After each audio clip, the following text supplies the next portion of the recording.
Today, as I mentioned, the topic is going to be on how do we learn Swedish quickly. I think that's like a very popular topic. A lot of people know that learning Swedish language fluently or even on a basic level is very important if you want to live and work in Sweden.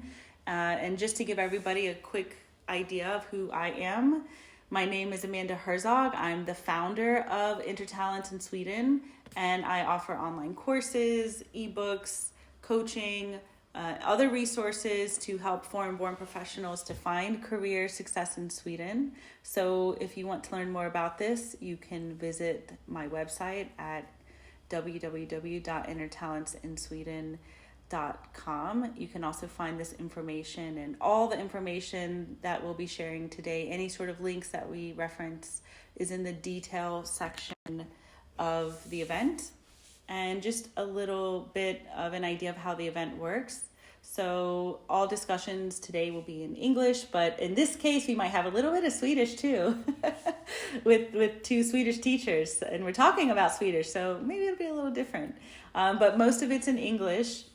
Participants can join and leave at any time. So if you guys want to come back later or just stay for part of the time, you're welcome to come and go as you wish. It's more like a casual podcast style, and then you can listen quite easily. It will also be recorded and put on the Intertalents in Sweden YouTube channel. So if you miss any of this, you can go back to the YouTube channel where all of our other LinkedIn Live events are also hosted. So don't worry about that.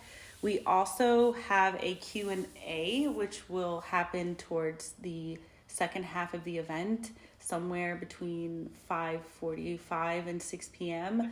We'll start opening up the Q&A. So the way that this works is you can join the queue. There's sort of like a box with a queue where you get put in line in consecutive order of who joins. So when we get to the Q&A, if you've been sitting there for a while, you'll be the first in line, and we'll just go through them one by one around 6 o'clock.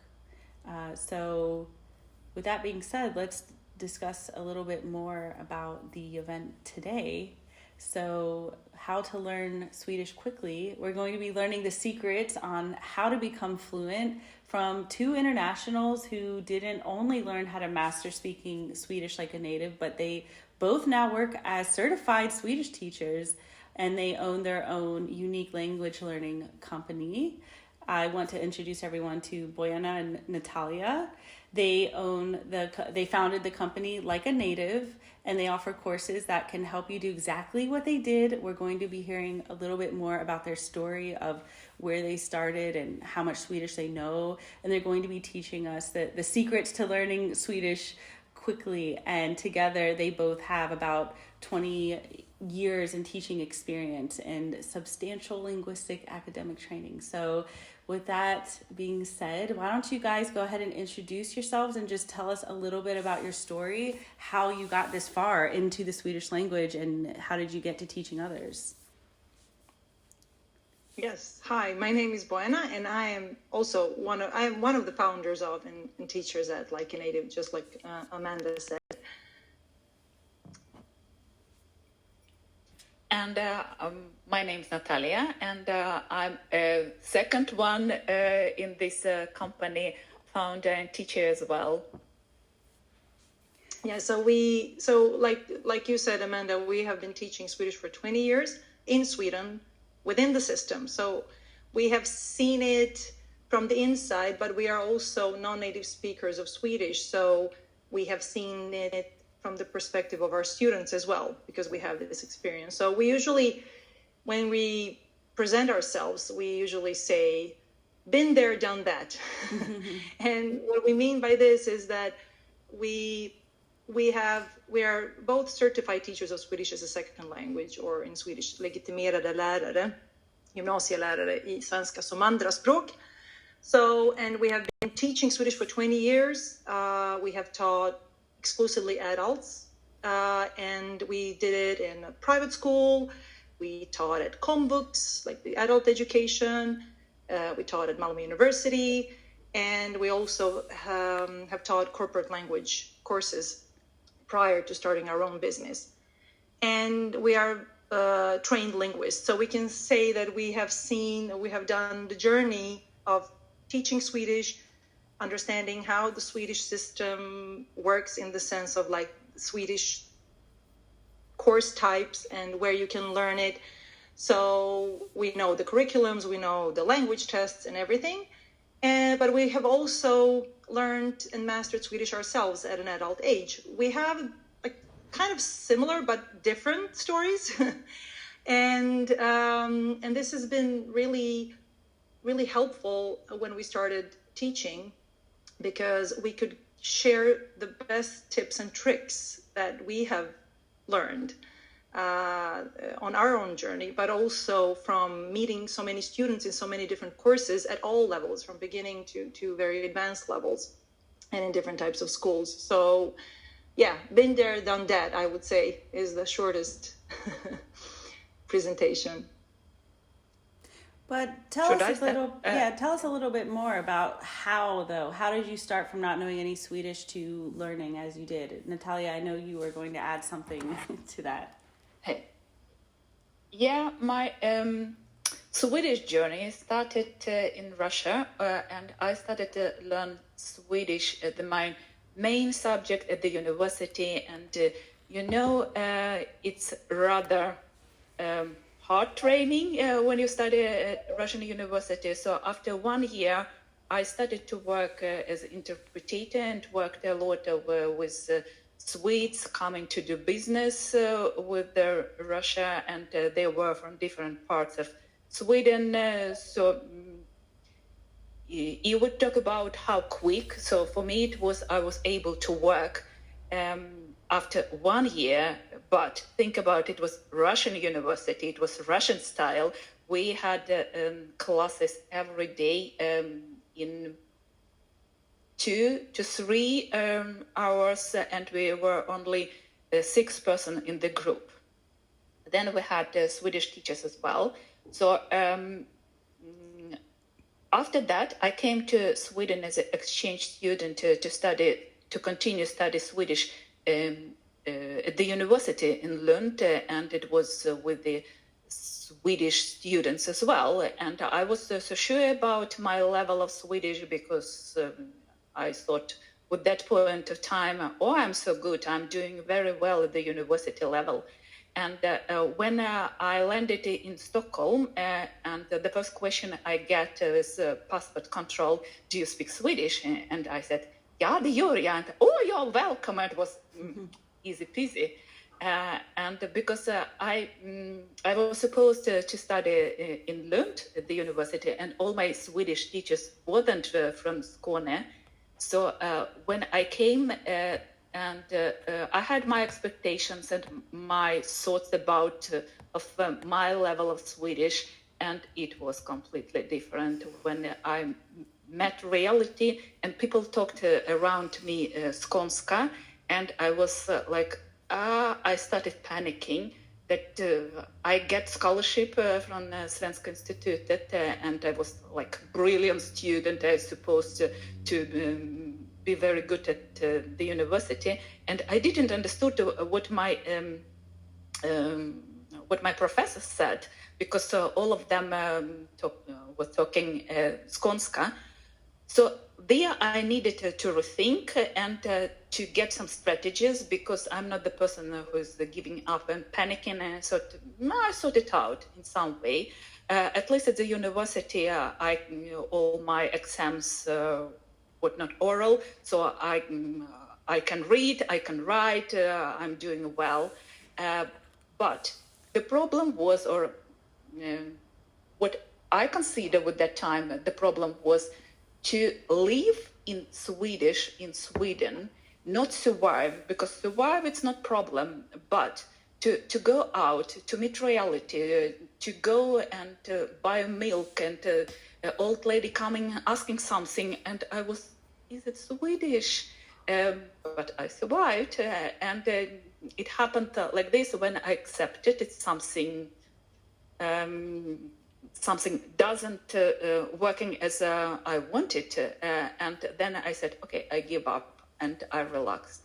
And I remember this moment. I'm sitting in the university, and when I thought, whatever, I just passed my exams, and I started to understand, because I stopped worried and accepted, and I let me be not so strong as I thought I needed to be, and after that I understand that my journey will end. Until I'm living in Sweden, I face new situations, I meet new people, everything is different, everything unpredictable. So my learning journey will continue until I'm living in Sweden, and I live in Swedish. So this is basically my journey, my learning journey as a learner. Then as a teacher, it wasn't so difficult. I get my first job directly because I had my degrees from Lund University, and when I was presented around in the school, this is Natalia, 80 poäng i svenska som andra språk, and everybody respect. I didn't understood what it was about actually, and then I understood it was much more enough to get this job. So I felt like to be professional and to be a learner, it's different. I was much more confident to be in my teacher role than to be a person living in Sweden without this cover of all my academical knowledge and everything. So yeah. Yeah. Boy, now I get a little bit another story. Yeah, I had my story is much more shocking, or was much more shocking to me, because I actually started studying Swedish also in my home country. I'm from Croatia, so I started studying it as an extra study, just as a kind of a hobby. Although it was at university, so it wasn't a hobby. It wasn't an evening course. It was a real university program, but it was not full-time. So I did it because I liked Swedish, and that's what my students usually laugh, like, you liked Swedish? Yeah, I did. I liked how it sounded. and that's why I started studying it. And then I'm a quite fast and good language learner. And of course, I since I'm a linguist, so it was easier to understand certain concepts and so on. But when after a year or a year and a half or something, like part-time studying together with the other studies that I had, I got, out of the blue, I got my Swedish university teacher, who was Swedish. They're always Swedes. And then he told me, like, listen, this girl just, she got a job, so she cannot take this scholarship, also from Svenska Institutet. So that's kind of the same thing.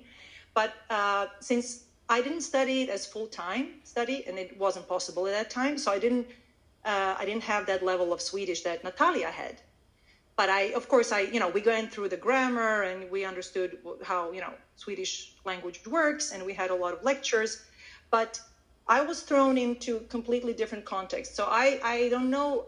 I tried to remember what was my level of Swedish. So theoretically, I was I was very well prepared because I'm a linguist and I studied at university. On the other hand, I hadn't been speaking it or using it a lot. So my Swedish university teacher said, listen, this girl got a job. She can't take this scholarship. That is a 5-month scholarship. They'll just throw you in a school in Sweden with Swedes. And, that's how you learn. It's like, do you want to take it? It's in a month. So I had a 1 month to pack and leave. And it was in a very short amount of time, I had to go from, I don't know, I cannot explain the level. I have no idea. But let's say I was a baby, theoretically B2, but in real life, A2, B1, I have no idea. Not very high level. And they just threw me in a school. I lived with Swedes. It was like a boarding, it's like a folkhögskola. I won't go into explaining what that is. It's a different type of school. But people live there and they take courses. And since it's not academic, you're supposed to they throw you in a course with other Swedes in Swedish, whatever it is, and you live all day long with Swedes. You eat with them, you go to your classes with them, and good luck. So I know how excruciatingly painful and frustrating it can be, because I was thrown in a context that I wasn't ready for. And no one, this wasn't a course for, non-native speakers of Swedish. They're like, yeah, you're here with us. We just speak our Swedish, and you try to figure your way out of this and communicate. So this was extremely, so I was 22, 23. And can you imagine that a 22, 23-year-old went to bed, for the first month, I went to bed at 9 in the evening. I thought that my head would explode, because the whole day I was trying to understand what is going on, trying to speak, trying to understand what is going on around me. And I can tell you that, when they say immersion programs, yes, they work, because you don't have a choice. So what I was forced to do, I was forced to go through all of the stages that many of our students go through in a very short amount of time. So I can really understand all of those stages. And especially when you're living in the country where the language is being spoken, like Natalia said, it was completely different Swedish. It's like, different dialects, people using, maybe the language that is definitely not from the textbooks. And it's kind of like, okay. And it was a very, very intensive journey, but it really made a difference in a very short amount of time. So if I want to talk about time, I could say this, that when I arrived to Sweden, I had some Swedish friends. I landed in Stockholm, and I was staying at their place. They were Swedes. We were speaking only English. We went out, only English. I went to that school, and then we had a break that was like 1.5 months after I had arrived to the school. And when I came back, and then I said, okay, I'll spend these vacations in Stockholm, because I wanted to see the city. I didn't have time to do that the first time. So when I came back to Stockholm and met my friends, I spoke Swedish to them. So that was kind of a sign. Okay, I'm speaking. My Swedish was not perfect. I wasn't completely comfortable in Swedish. Of course, English would be easier. But I actually, I was over, I was on the other side. There's no returning back. And you don't want to go back. You want to just continue on that journey. So if we talk about time, I was trying to, before this live event, count, okay, how many hours of super, super intensive immersive studies did it take me? So if, let's say it was around 50 days before I came to Stockholm again and spoke Swedish to my Swedish friends, I think it would be, let's say I was sleeping for 8 hours per day. So 16 hours per day, I was totally in Swedish. So that would count to up to 800 hours native Swedish around me and figuring that out. So I mean, no normal person does that. So if you are studying at a course, or you think, oh, it takes a lot of time, of course it does. You need some time to both learn and use the language and test it out and process it until you start seeing and getting the results. And this didn't end my Swedish language learning journey. I continued even after that. So it's definitely a marathon and not a sprint, if we're talking about language learning. I just want to ask everyone listening, does anybody else feel validated? Because I'm listening to you guys, I feel so validated by this experience, because I had the same thing where it kind of feels like, yeah, we go to school and we study, and I feel like, oh, I'm so fluent. Mm-hmm. And then you go out there into the real world and you're like, wow, I don't know anything. Has anybody ever experienced this? Just put some kind of reaction or a thumbs up or something. And yeah, I see some thumbs up, because that happened to me and I felt so discouraged. Like, how much more do I have to learn to actually like really be able to function? And I think this is like a really good point that you bring up, because if somebody else isn't telling us this, we might feel like we're failing because we're not learning fast enough, and we really are. And I think the fact that you're putting it into numbers, like this is how many hours that you have to like completely immerse yourself in, and somebody who learns quite quickly anyways, you have a language learning skill, as you said, and you're a linguist and have that educational background. I think it's a good starting point for those listening here of like, here's what we're kind of walking into in terms of some sort of realistic expectation. So, I mean, thank you both for sharing your story. I think it's very interesting, but super relatable for a lot of us who are trying to learn Swedish.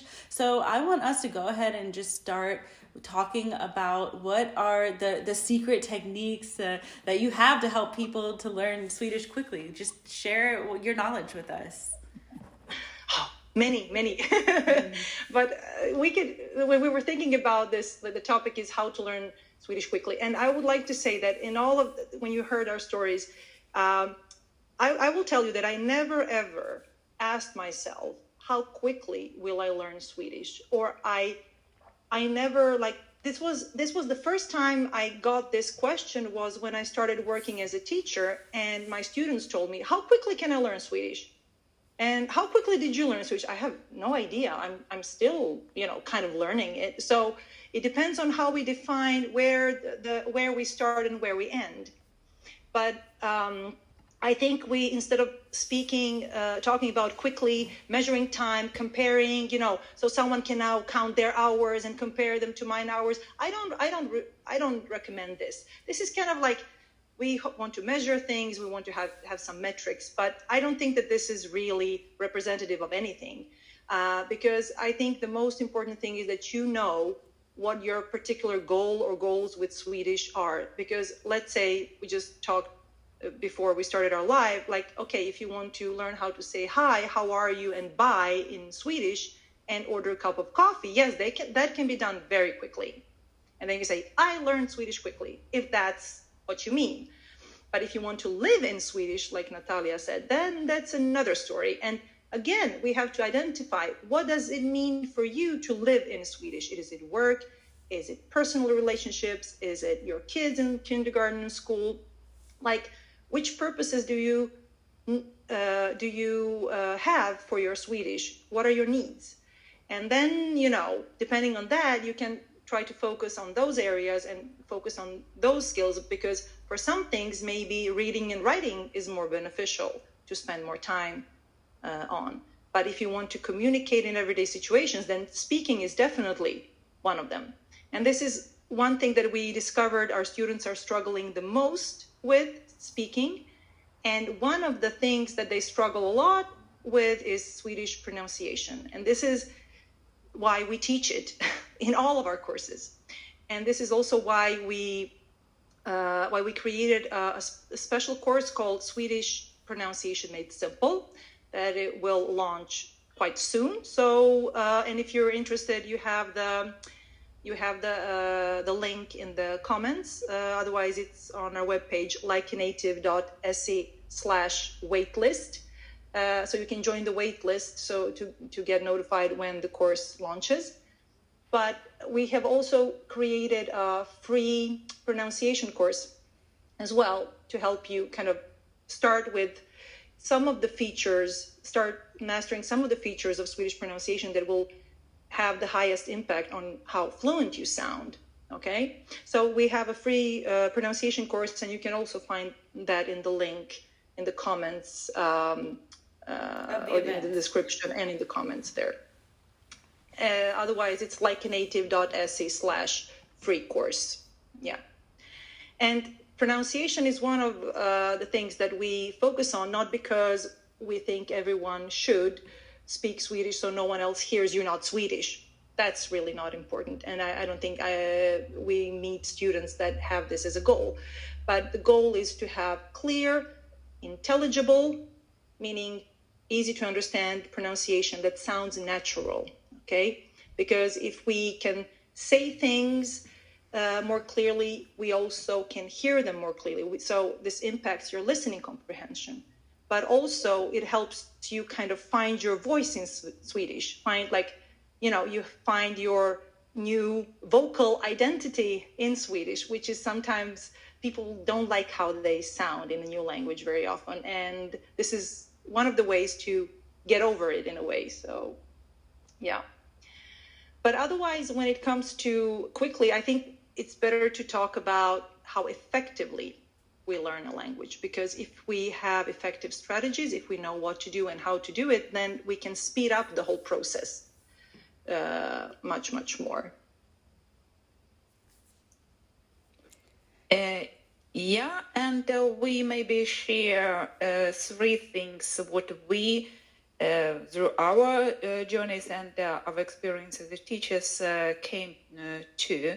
And this is, first, it's solid foundations. As you understand, both me and Bojana, when we came, we had theoretical base, which has helped us and gave us confidence that we know we're talking right, I know what form I use, and so on and so on. Then we came that we need to think about grammar and pronunciation. And inside those fields, there are some things that very important to have solid foundations. You don't need everything actually for communication. You need to know what you concentrate on, and only, for example, in grammar, 3 things like to know noun system, verb system, and what order can help you sound grammatically not perfect, but when we are talking in everyday, nobody counting your mistakes, nobody thinking, it's not like this, nobody cares about it.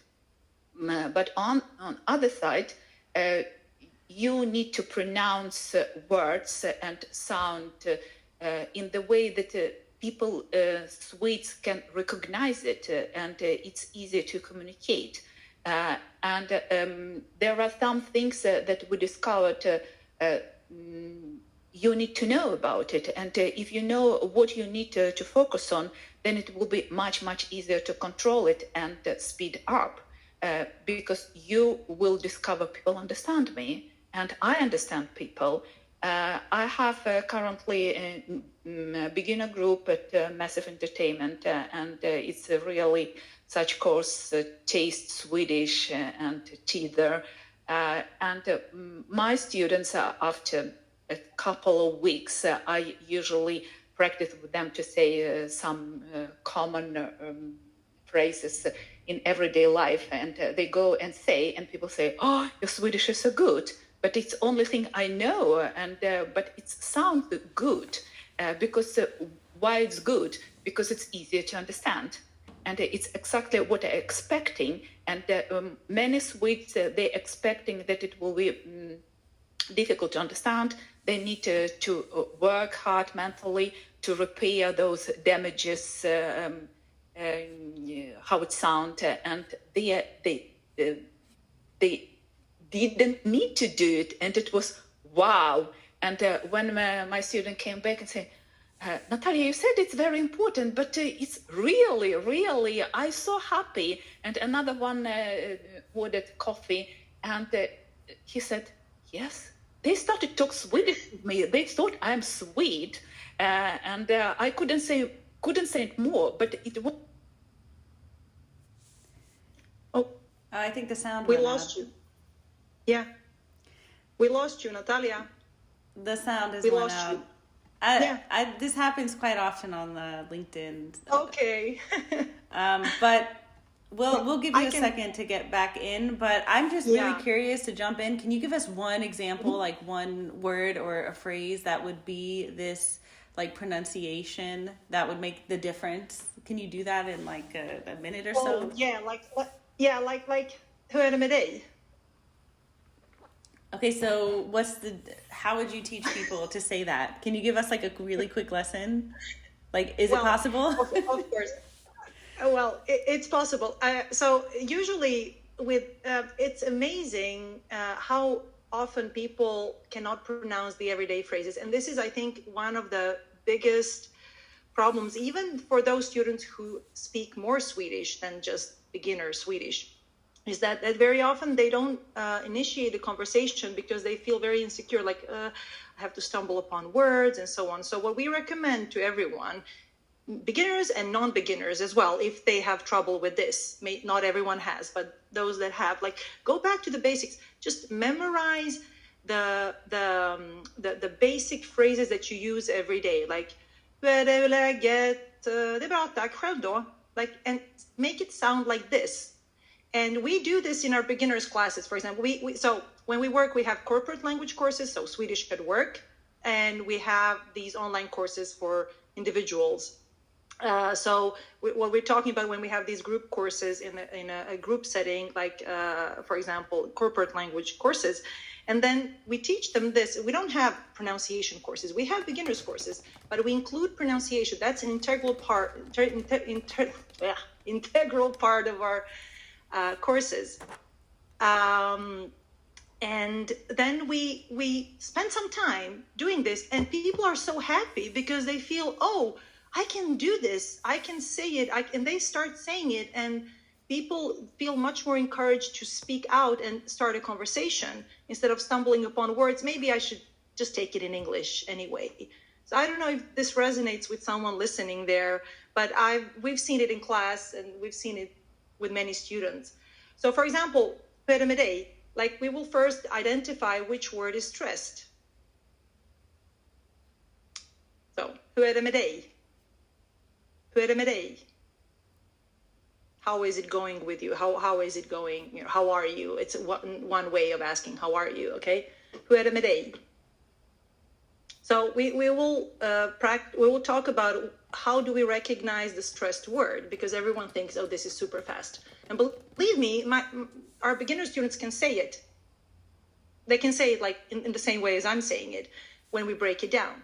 So Swedish pronunciation is much more than its individual sounds. That's also important. Some sounds are more important to learn, and some are less important to learn, because you can get by with another variant of it, and people will understand you.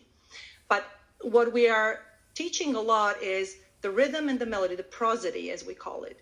And then we try to identify, okay, what is the stressed word? How do we hear that? How can we identify when we listen what the stressed word is?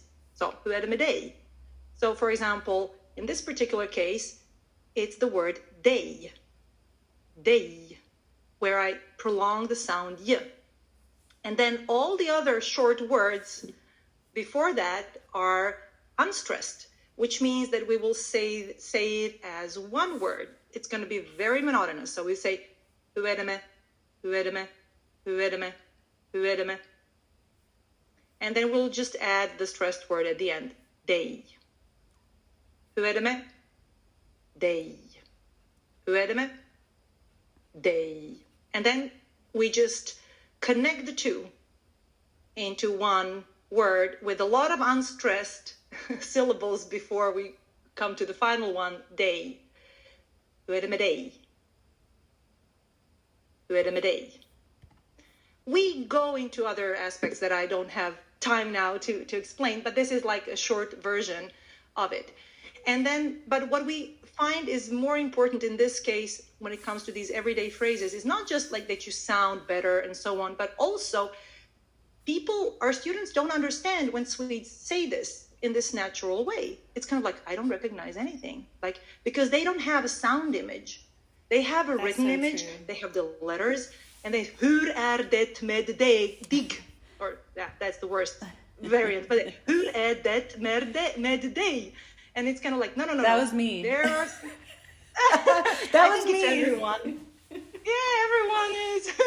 Yeah. It's probably still me, to be honest. Really? Okay, I'm getting a little better. Okay, we're going to take a little private lesson. If we had more time, you would teach me on this call, but I'm going to try to, save my dignity. Do it another time. Yeah.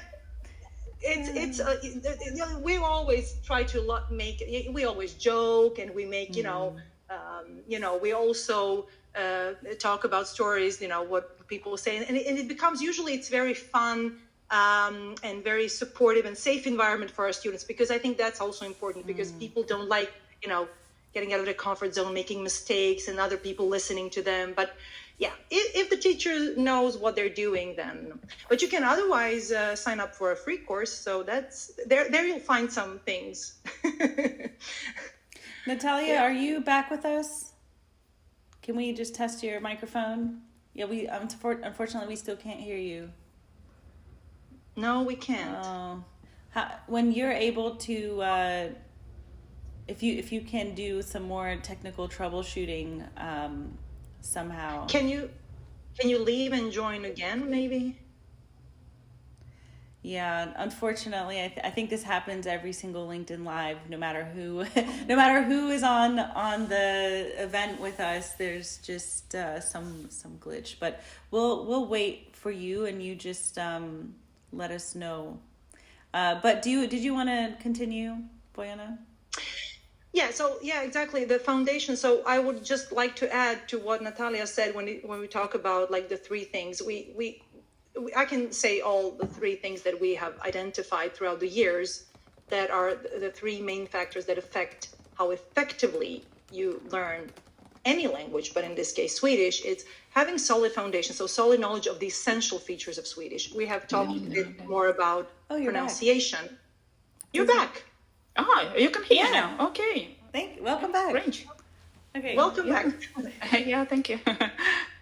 So the essential features. Okay, now we talked a bit more about pronunciation, but that goes for grammar, like basic phrases. And I would like to add real life Swedish. So because as we have both, when we told our own stories, you heard that it was a struggle for us too. So you're never ready for native language in the country where it's being spoken.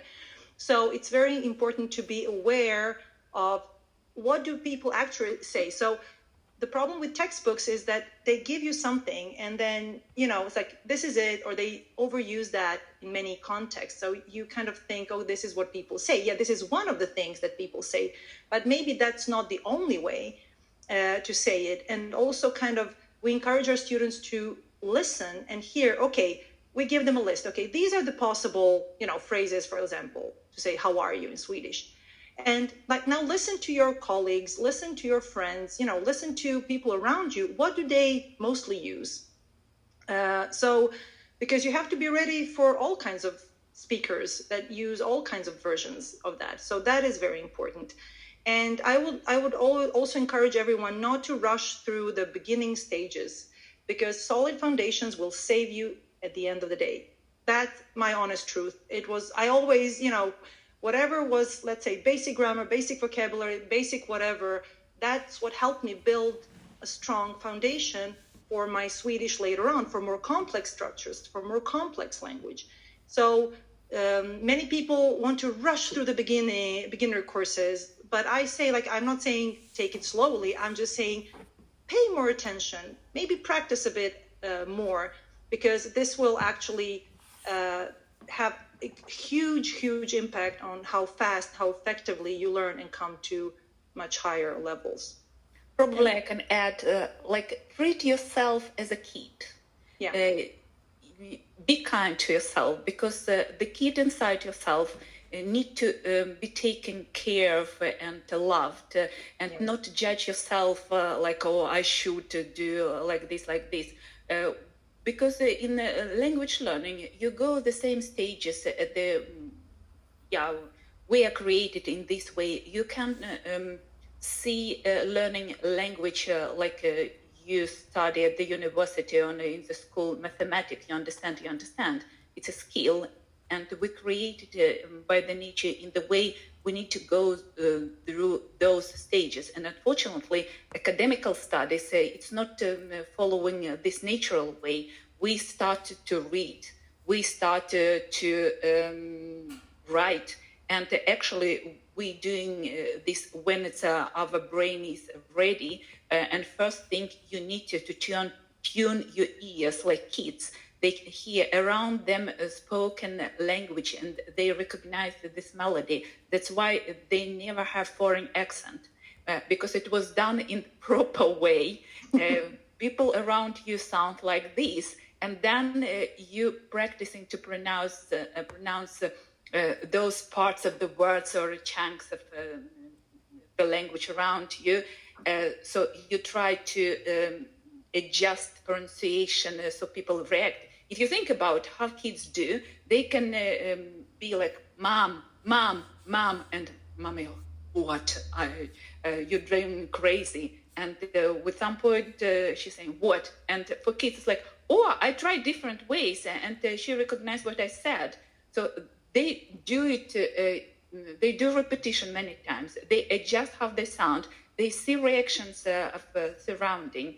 And this is how we need to do. I don't say you need to say mom, ba in 1 year like we did as a kids. We adults, but the way you go and you accept and you understand how it's working would help you really. So I usually say for my beginners that what you need to do first, you need to listen to Swedish, not in order, I need to understand, I need to learn, I need blah, blah, blah. I usually say just when you're doing what you're doing, just let, I don't know, TV or whatever, YouTube be around you and hear like normally, blah, blah, blah, blah, blah. And then it will not be so dramatical. It's normal, it's normalized, it's your normal surrounding. And you tuned your ears, then okay, of course the teacher can say that you need to try to hear some things there, and it's your strategy. Because in my opinion, to start to understand Swedish very, very easy if you know how to listen to that, and what we usually teach in those courses. And I can say for the beginners, if it's done properly, after 8 weeks, I have those courses for beginners, and the last class, they start to say something, and I think they probably sound better than me. Yes, and this is exactly why we have taken whatever we have done in our other courses when we were employees, these different schools, and also in our own company with corporate language training, and took the best bits and created this course called Swedish Pronunciation Made Simple to do exactly that. So you get solid and good foundations in Swedish pronunciation, and also that will help you, because like one good thing about learning pronunciation is that you learn it only once, then you practice. Grammar, okay, beginner's grammar, intermediate grammar, advanced grammar, blah, blah, blah, vocabulary, blah, blah, blah. But, pronunciation, you do it once. If you know what makes, in this case, Swedish sound Swedish, and you only know the essentials, and you know what you have to focus on, what to listen to, where to check everything, then you're done. Then it's up to you if you're going to practice, if you're going to implement it or not, or you just take it, okay, that's theoretical knowledge.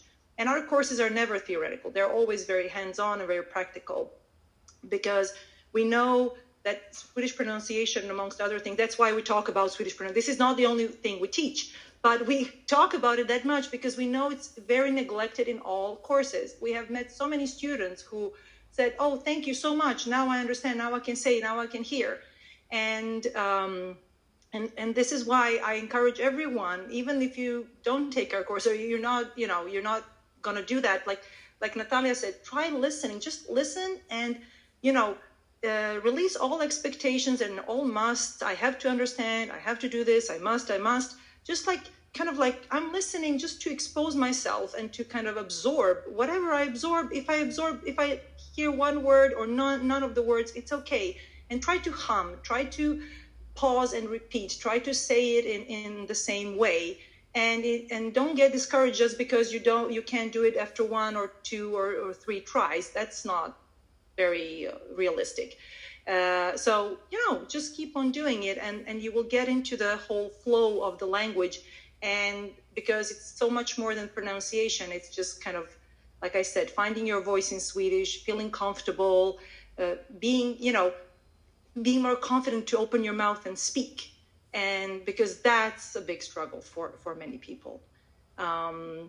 And I would like I said mindset and strategies, but I want to say, like, we have covered them now. When Natalia was talking, she was talking about mindset and also like how to approach it. And also the strategies, we have covered that as well, like effective strategies in the sense that how to deal with certain situations. And if I have to give one advice on that, that's like my number one that I always say to everyone is like simplify. So simplify, because where people usually get stuck is when they try to say something and they have the sentence or a phrase in their mind, which is in a language that they are very proficient in their first language, or if English is the language that they use the most, and it doesn't really matter. And that construction is at a much higher level, proficiency level, than their Swedish. And what happens is, like, they start searching for a word or a phrase they don't have. And then they get stuck. And that's, I'll switch back to English, or like, I can't do this. This is impossible. And they give up. And instead of that, try to do it in this way. I've done it thousands of times until I was able to completely express myself freely in Swedish like I do today. It was like, okay, what is the main message? Okay, I want to say, I'm going to London. Okay. Now, tomorrow I'm traveling by plane on for a business trip to meet my blah, blah, blah, whatever. Okay. Where I'm going to London. Okay, if that's all I can say, then I can say, jag åker till London. Jag flyger. Jag träffar en partner. Arbetspartner or whatever. So you can break it down into smaller chunks, into smaller, simpler sentences. And I know you feel stupid, you feel like, I speak like a kid. But that's working with what you have. It's so important to work with the language that you have. Use it as much as possible, and then build upon that. Because if you continue, I guarantee, because that happened to me, I guarantee you will grow with the language, and you will be able to say all of these nice sentences at a certain point. So don't worry so much about that, but try to simplify it. Say, okay, what is the main message? What do I want to say? And then as long as the communication is going on, you have done it, Good job, be happy with that. And then as you learn more Swedish, you will be able to say more. And that's just going to be, that's where you want to be at the end of the day.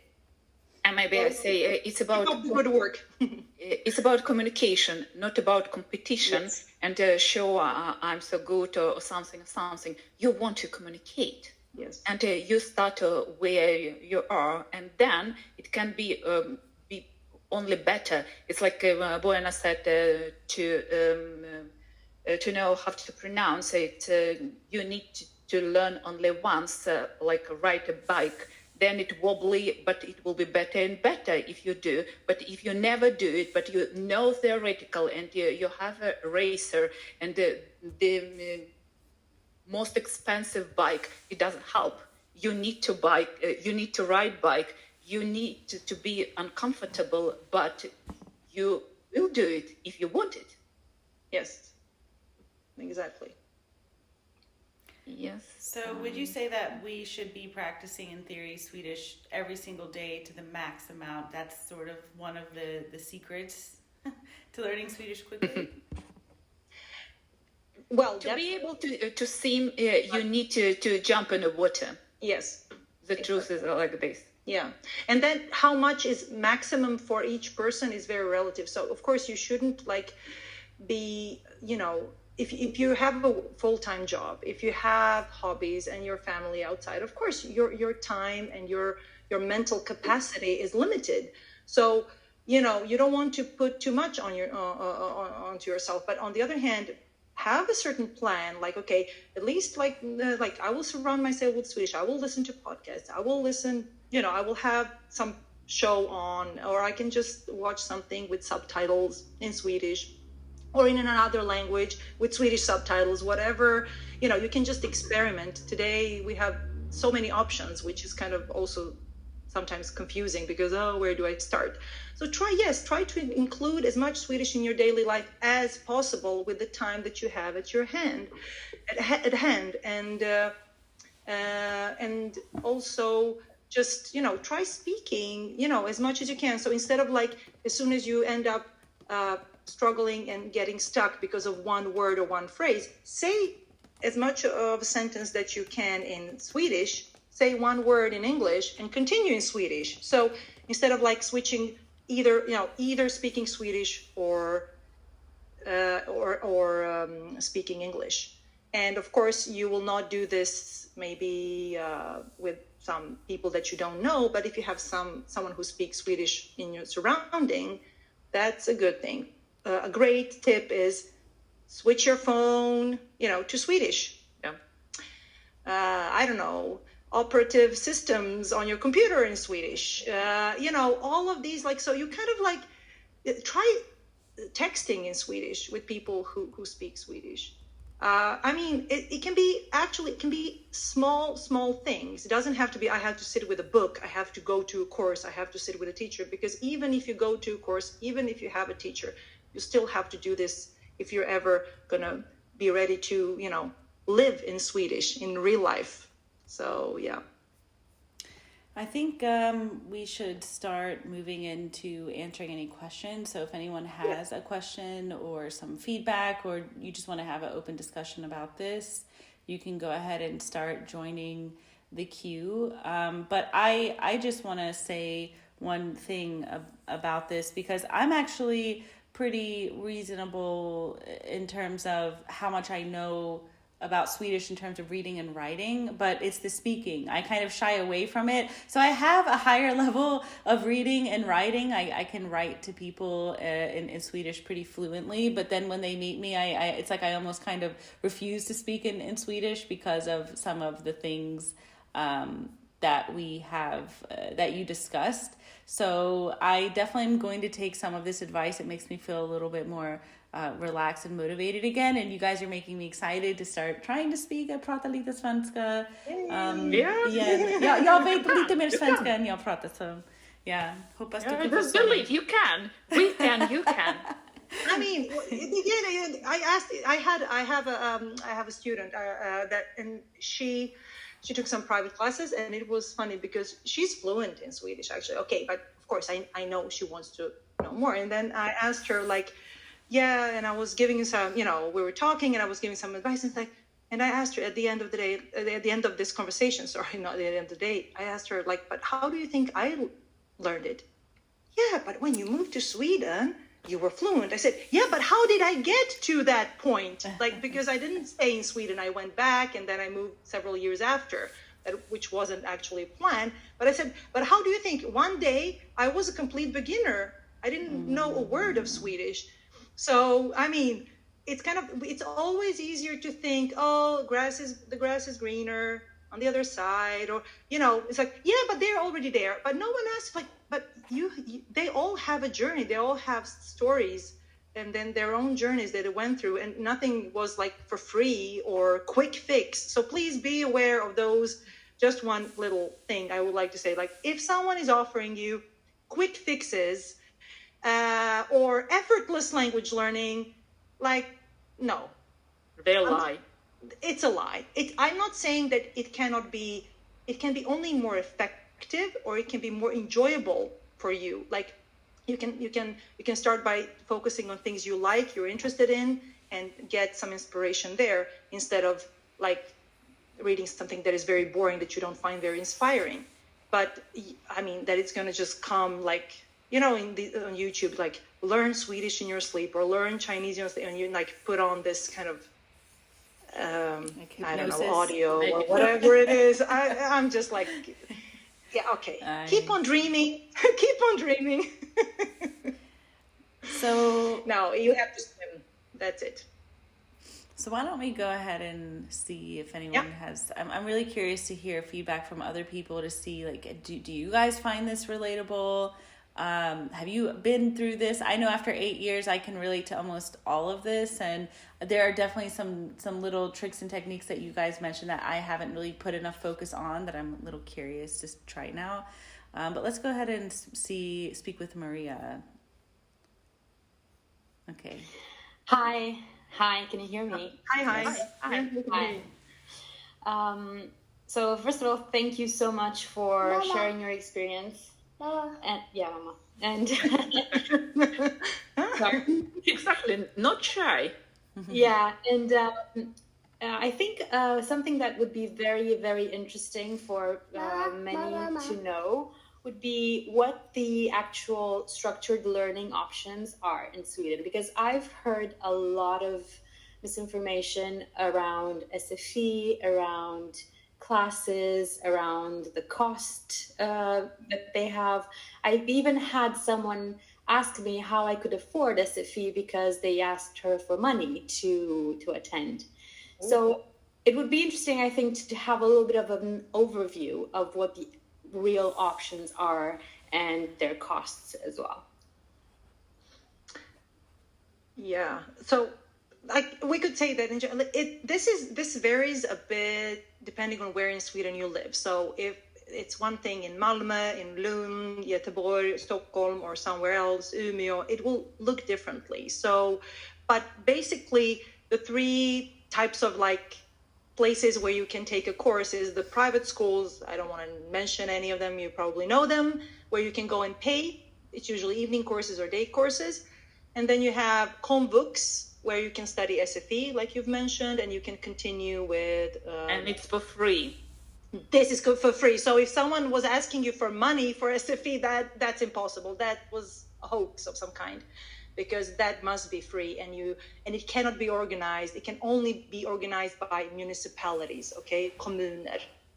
It cannot be organized by private schools. So or if there are some private schools involved in SFI, then they have to go under a certain commune and some kind of Komvux that they have. So it's quite regulated. So paying for SFI, no. And then you can continue in Komvux and study like grundläggande, gymnasiala kurser. But there is also the third option, which is usually found in universities, högskolor, that they offer different types of courses up to different levels, and this may look very differently in different parts of the country. So in terms of which doors they open, so the courses that you pay for do not open any doors in terms of like, you don't get a certificate saying, okay, if I pay for an evening course or an intensive course, like you maybe get a certificate of attendance.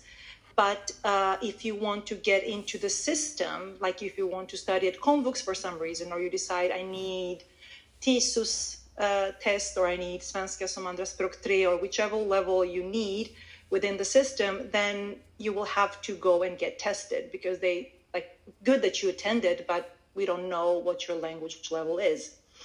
So that's one thing to be aware of.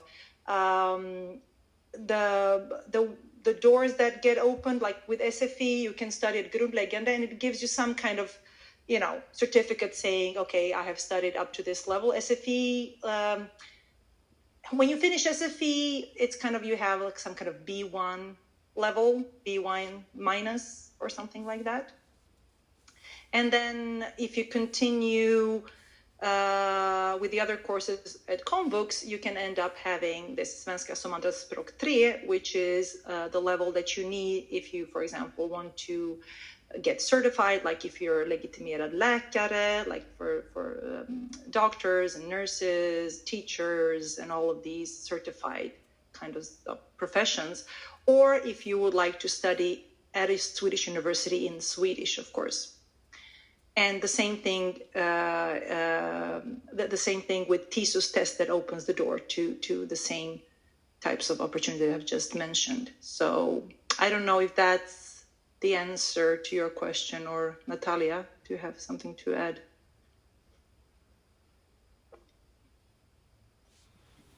Yeah, I think that was exactly the answer. That will help many. This path that you described is basically the one I did. Okay. Doing SFE at Folkuniversitet in Gothenburg, and then going on with Komvux basically, and Hermods for the rest of it. So yes, it is free, and it is quite good, I think, if you find the right teachers. Many are kind of worried about that, but depending on which sort of class you decide to take, I decided to take distance. The actual teacher didn't really make a lot of a difference because most of the learning was just done by myself.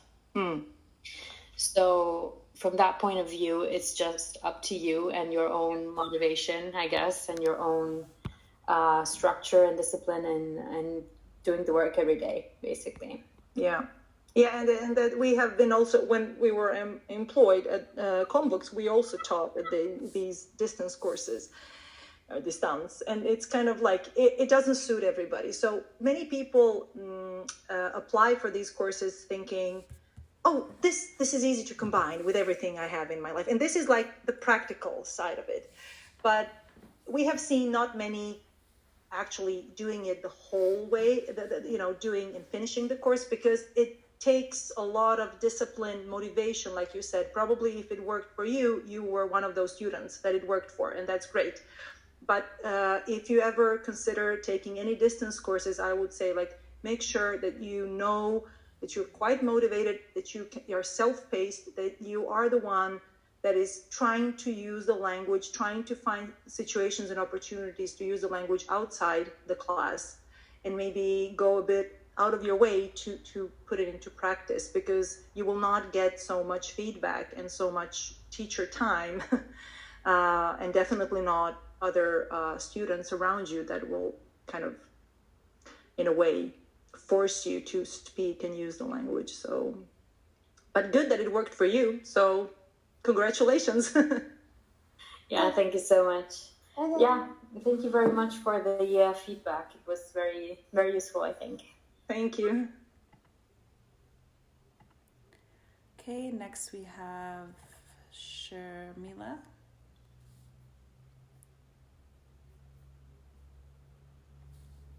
Hello everyone, thank you so much for sharing your experiences. I have two questions. My first question is, do Swedes really mind if we pronounce or speak some words incorrectly?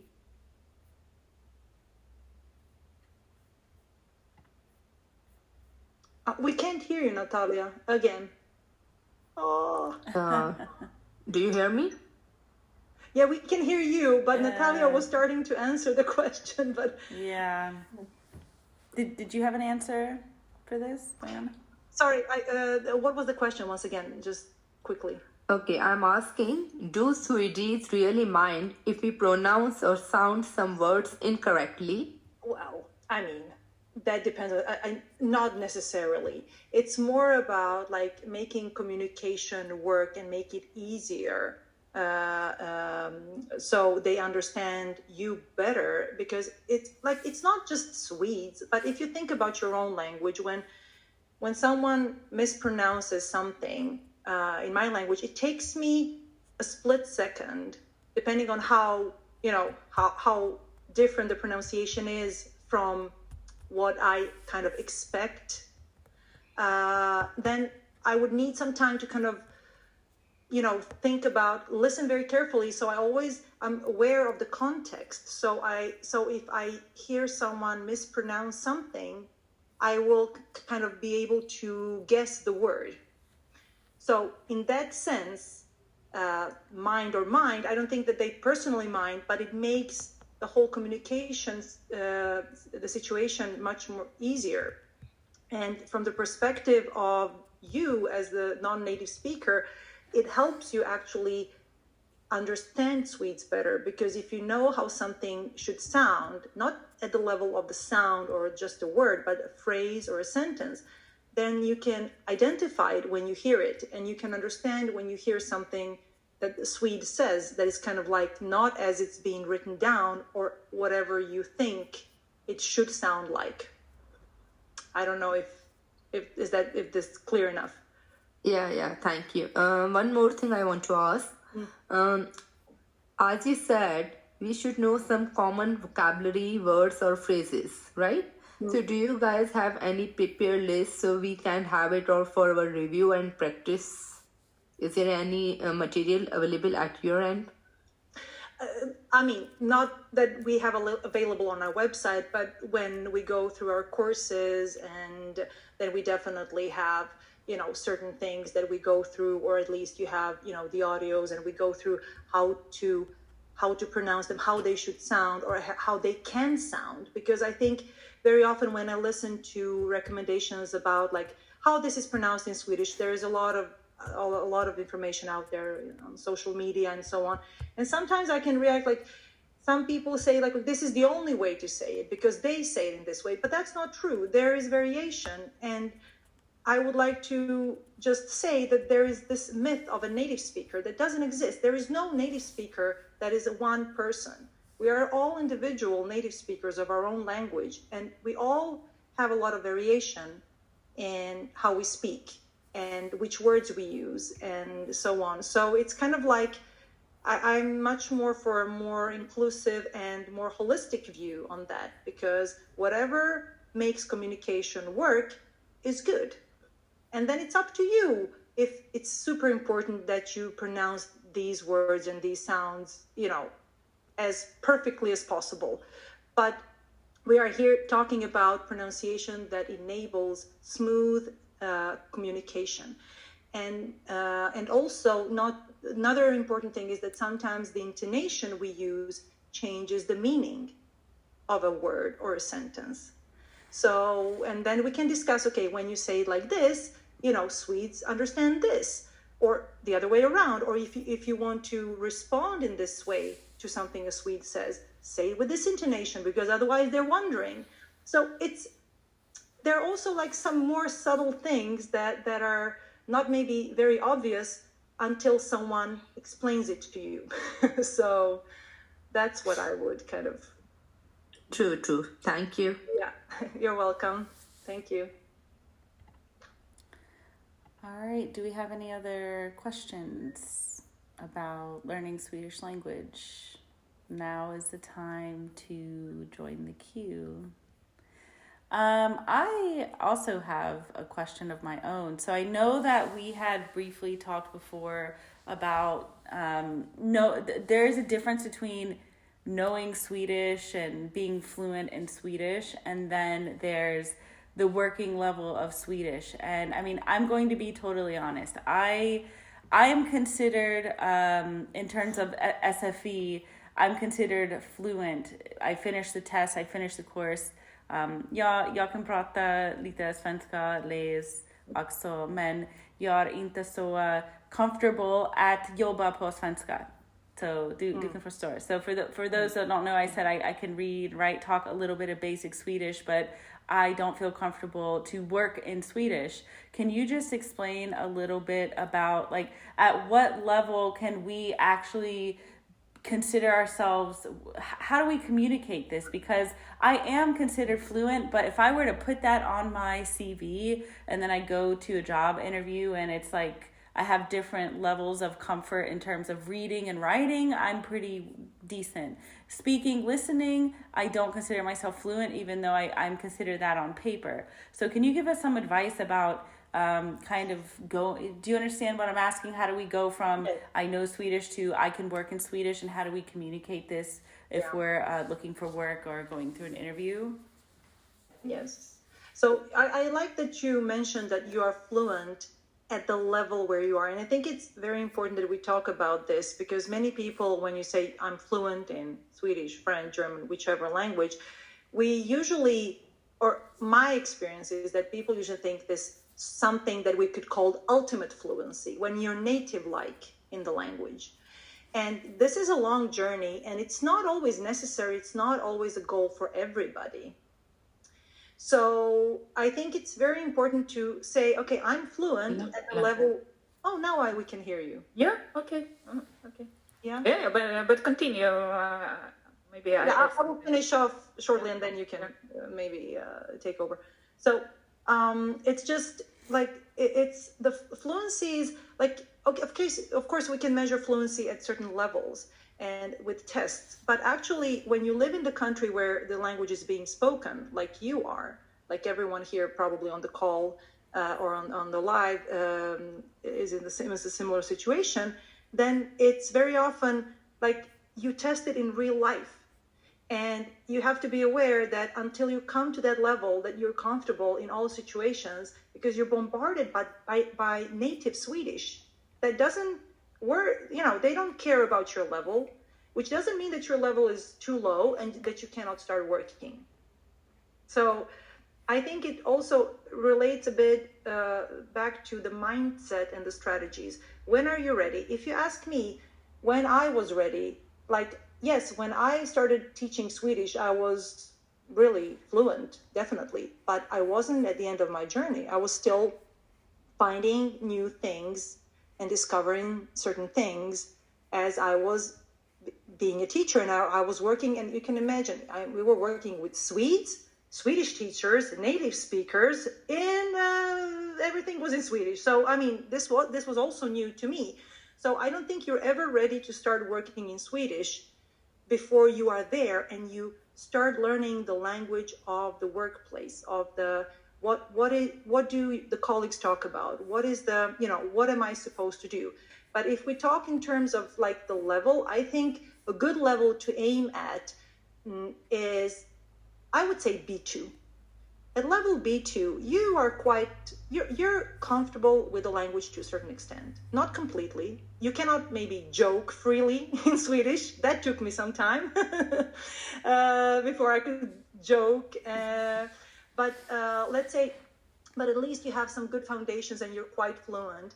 And then the best thing is to really actually enter the job market in Swedish and expand on your language, on the knowledge of the language there in very concrete situations, because you have enough to start with. But you will, of course, if you have to have a presentation, if you have to do something, it will take much more time in the beginning. But if you start doing it very soon, you will be able to do that. And then, so because there are no courses out there that teach you, how to work in Swedish in your particular field. Mm-hmm. So this doesn't, and I think many people wait. And I say there's nothing to wait, because you have to, again, like grow with the language that you have and try to find contexts where you have to use it. And that will challenge you to prepare more, to find more vocabulary that is relevant to you. And there are no such courses that are relevant for your particular field of work or somebody else's. So I think it's also important to keep in mind. So I don't think people should be afraid. And I think many people think that their Swedish is at a much lower level than it is. So I never trust people that come to me, my Swedish is bad. Like, okay, we'll speak. And then I say, wow, your Swedish is not bad at all. And you have a quite high level of Swedish. And they usually say that they're at a much lower level, which I think is a problem. Because then you kind of, and then you postpone, and the more you postpone, the more you forget, and you kind of, it becomes, you start building a bigger wall. So, so it's a tricky thing. I know it's challenging, I know it's scary, but I know for sure, from my experience, that's the only way to go, and you will grow, and you will feel very empowered as well. Natalia, do you have anything to add? Yeah, can you hear me? Yes. Yeah. I can tell about my experience when my first job interview in Sweden, and I applied for the position of a Swedish teacher, and I met principal of the school, and I felt comfortable, absolutely. But when she started to ask me, almost like after 5 seconds every time, Vad sa du? What did you say? And it was, oh my God, is my Swedish so bad? So she didn't understand me, and I supposed to be like teaching Swedish. So I was like, I tried the differently approach. Maybe I say differently. Of course, it wasn't pleasant, but I'm here, so I need to play this game and see what. At least I tried at my first interview, and it's not. I don't get it. And we go further, and then I get a job like this, no problem. And the only thing she said to me, "Oh, I'm so sorry, I forget at home my hearing device, so I didn't hear." Oh my goodness. And you couldn't say it earlier. I was panicking, but I was struggling, and I thought it's experience. You need to. It's like to go to dentist. Open your mouth and go with the flow, and then you can analyze it, and then you can. But if you're scared in the beginning, it's not good way to go. So see, it's like it's experience. It's not killing you. What is not killing you make you stronger. So this is mindset. And to be like scared and say, "Oh, what she said," and it was extreme. I claim to be a teacher, and she is a principal. And what can be worse scenario? And after that, she liked me, and she said, "I think that it wasn't like fair, but you did it right. So I think you will manage any situation in the classroom." And it was the test. Okay. So you never know how the people see you, and it's only in your head. "Oh, she's thinking I'm stupid. I'm not good enough." You need to see situation. Okay. And you're not native speaker, and I never pretended to be native speaker. And even maybe I faced some situations of people saying that your Swedish is perfect. And I usually said, I never claimed something else. I'm not native speaker. And I wish you could speak my language in the level I speak Swedish. Exactly. It's right. But you need to face it. You don't, it's like, "Oh, yeah, no, I'm scared." No, it was like a difficult experience. If you avoid, you will avoid. And your like monsters will grow instead of to fade them, and they shrink when you look at them. So yeah. So this is my experience, and it's difficult. It's difficult even for with my background and everything. You're human. Yes. You can't be prepared for everything. Yes. I think that there is this not only an imposter syndrome, but very like I have to be perfect. I have to be more perfect than the native speaker. So I mean, my husband is Swedish, and I correct his Swedish. That's all I will say. Okay, when he writes something, I read it and I correct it. Does this make me a native speaker? No.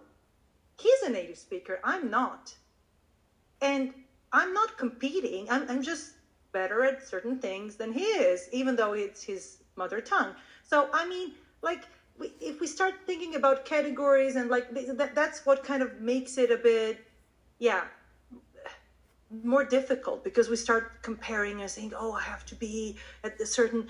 No, you just have to be yourself and find yourself, your identity in this new language, and find ways of expressing yourself in this new language. And this takes time. It's nothing that comes overnight. It doesn't stop or begin with a course. Okay, so there is no magic pill. It's a journey, and depending on your mindset and the strategies and how well you accept the situation, that's how easy or difficult it's going to be for you. And I actually thought about one situation, because I do stuff during the day, and then sometimes start thinking about like my students. So one day, it was like several months ago, and I actually, this situation, started thinking, what would my students think in this situation? And then all the classes that I had that week, I was bringing it up, because I was in a store and I was looking for a pumpkin, pumpa. So a guy working there was dragging some kind of wheel, no wheel, but some kind of cart or something, I don't know, doing something.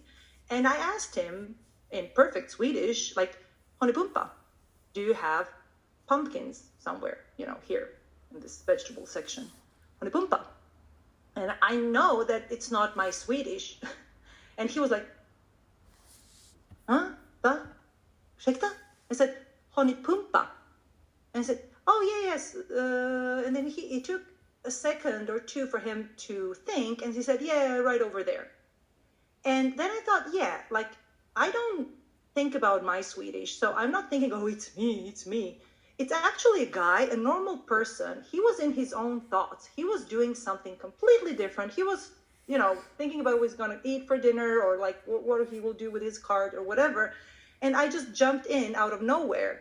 And very often, I know for sure that many Swedish learners think, it's my bad Swedish, they didn't understand me. No, they're just like normal people. They don't focus on your Swedish all the time. I mean, they are, thinking about other stuff. That makes me feel better. And then you just interrupt them. I feel a little better because for me, it's like what gets really tiring as an international, as an expat living abroad, is constantly seeing like the look on the native's face when you're either speaking their language not perfectly or you're speaking to them in English and they have to transition. But it makes me feel a little bit better knowing this analogy. We do have someone here who I think wants to ask a question. Yes, Waleed. So it's not always about you. Just give yourself, That's a break really good sometimes. advice. Waleed, you're in the box. Hello. Well, You're muted. yeah, you're muted. You might have to unmute yourself.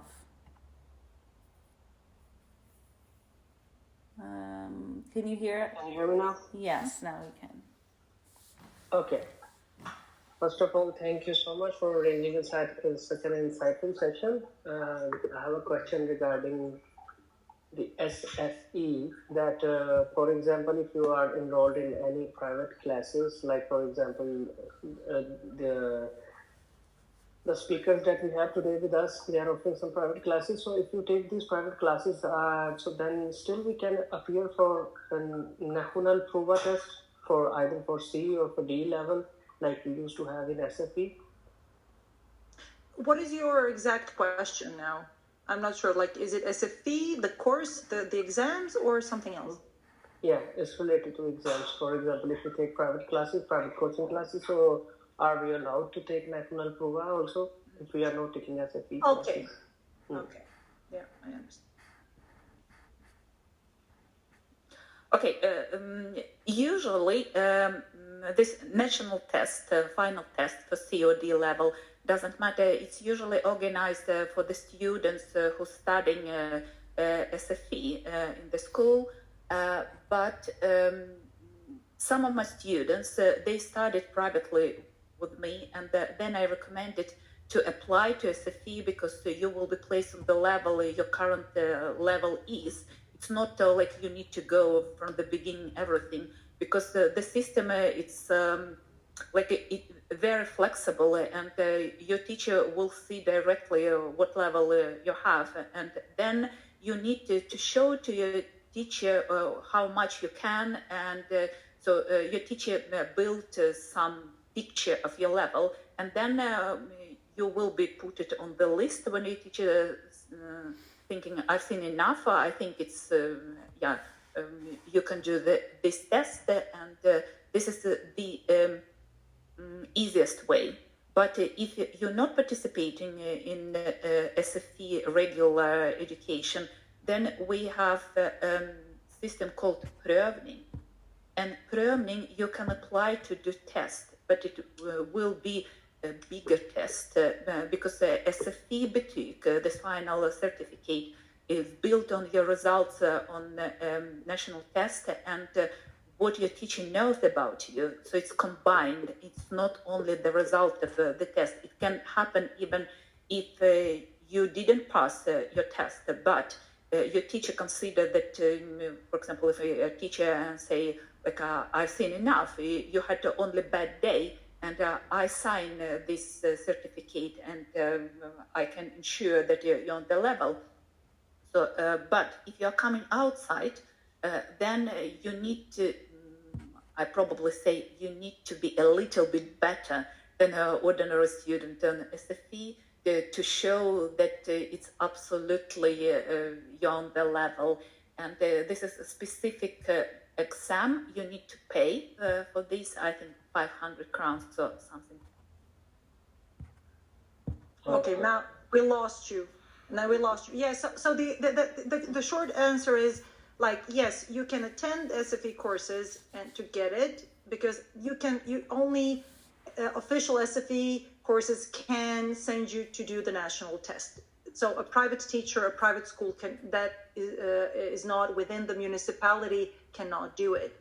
So, but if you're studying, what you can do is you can combine the private lessons, for example, with your SFE studies to speed up the whole process and maybe learn more. And then you will eventually, your teacher will say, okay, now you're ready to write the national test, whatever that is.